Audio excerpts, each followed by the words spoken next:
I recently made this post over on my Instagram about intra-race or intra-session fueling with carbohydrates. And I've never had so many messages in the DMs asking me what it means and if I could break it down further for them. So today I'm going to be doing exactly that in a slightly longer form video here on YouTube. My name is Sam Gerlin. I'm the founder of Gerlin Nutrition. I'm a fully qualified nutritionist and I'm an online health and fitness coach. And today, as I say, I'm going to be breaking down carbohydrate recommendations for fueling intra-race or intra-session. I recently put this graph, which I'll leave on screen for a little while so that you can really digest it and take it in, on my Instagram, detailing exactly how many carbs you need depending on the intensity and the duration of your session. Now, this this study comes from Hyrox. I want to make sure I'm, pronouncing that correctly, probably not. And his colleagues from a paper in 2022. And I recently delved into this paper and found some really interesting facts. So I'm going to start by explaining, the intensity and the duration of your session or of your race really do matter when it comes to carbohydrate consumption. Okay, I'll start at the very bottom of the spectrum and work my way up. Again, hopefully, in fact, I know I'll keep the visual on screen so that you can keep referring to it.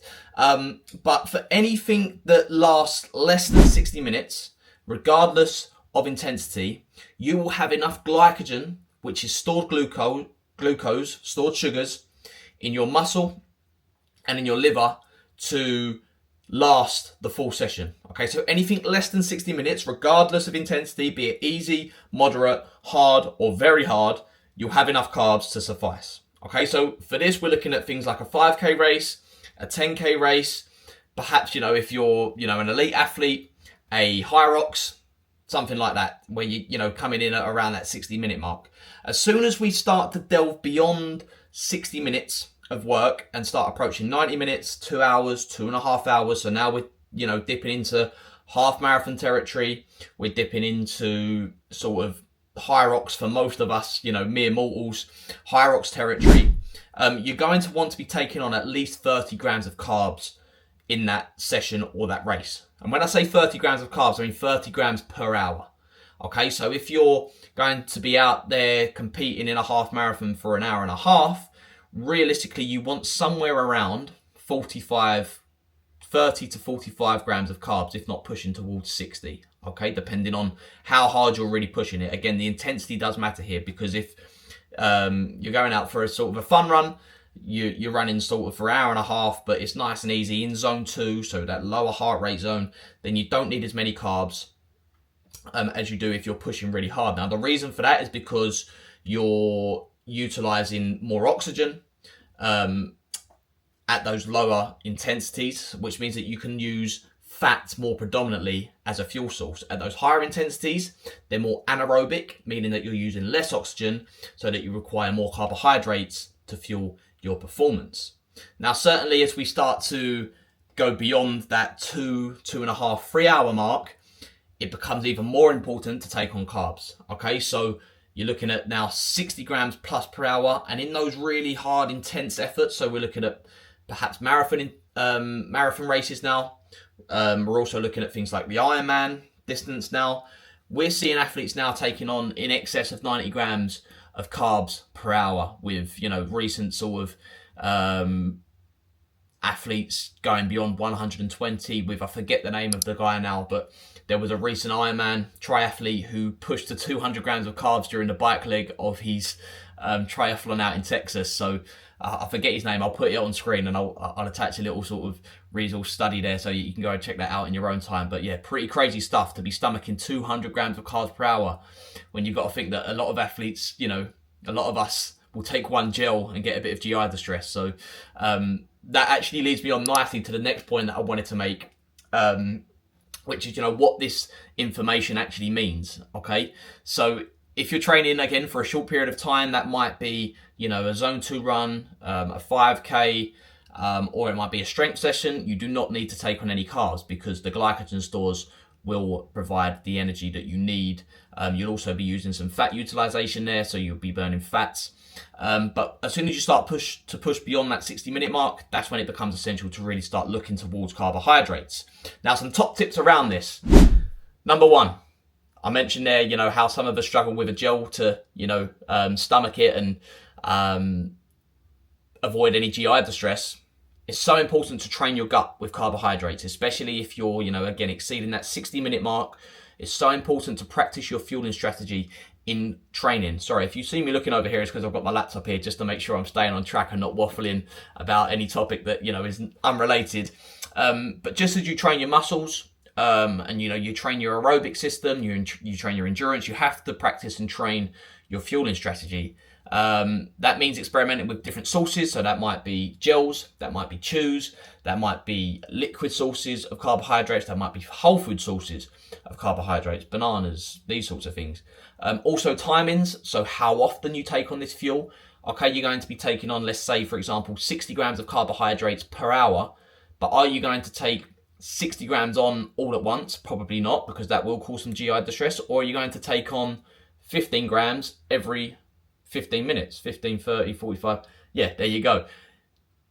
How you split it up is important too. Or you're going to take 30 grams every 30 minutes. So experiment with that as well. And also the quantities themselves.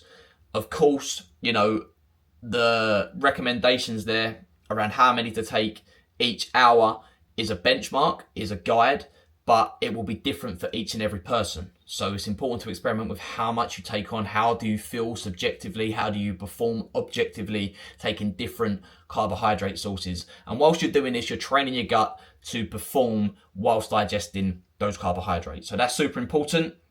Number 2, and this is more for the higher end. So if you're competing in triathlon, or you're competing in the marathon distance, or ultra marathons indeed, look at combining your sources of carbohydrates. What do I mean by combining your sources? So recent studies have come out to suggest that if we can take carbohydrates from pure glucose, so, you know, your maltodextrins, which can get broken down into glucose molecules, or, you know, your cyclodextrins.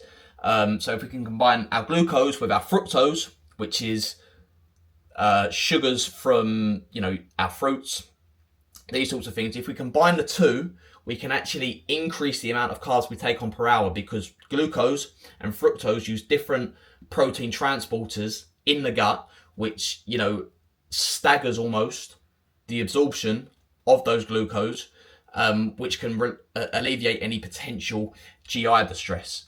Okay, I forget which transporters they use. I think it's the GLUT5.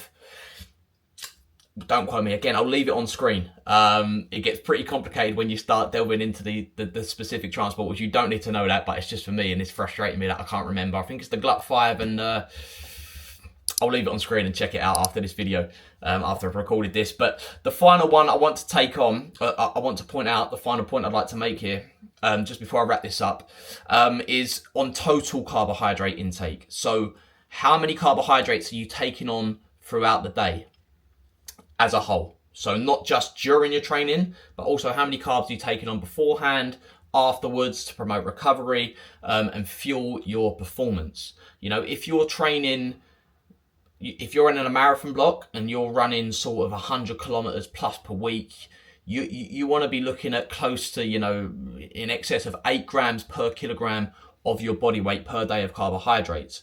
If you're training in endurance, I'd probably recommend a bare minimum of 4 grams per kilogram of your body weight per day.